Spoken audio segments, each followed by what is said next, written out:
How to deactivate Instagram account. Hi everyone, welcome back to our channel Tech Quest. I'm back with a new video. In this video I'll be showing you the steps on how you can deactivate your Instagram account. To deactivate your Instagram account, you'll not be able to do it from the application itself, so you'll have to log in from your web browser. So then you can use any web browser that is convenient for you. Once you open up your web browser, and on the search box you need to type in www.instagram.com login.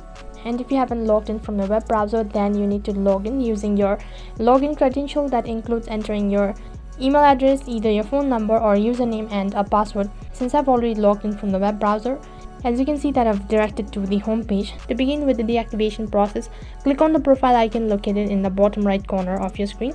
As you click on it, you'll be directed to your profile page, and right on top just click on edit profile. And right on this page you'll be able to change your information or your profile information. So you need to scroll down. In the right hand side corner you'll have an option as temporarily deactivate my account. Click on it.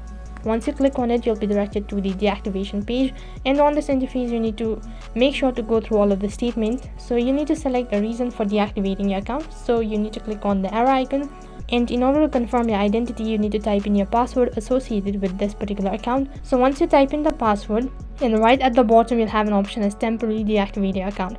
As you click on it, once again a confirmation will appear, and you need to go through it and then click on temporarily deactivate account, and then you need to confirm it in order to deactivate your account. And after that you've successfully deactivated your account. So the things to keep in mind while deactivating your account is that if you deactivate your account for more than 30 days, then your account will be permanently deleted and you'll not be able to recover it. And if you don't want to lose all of your information or your data of your Instagram account, then you need to log in within 30 days.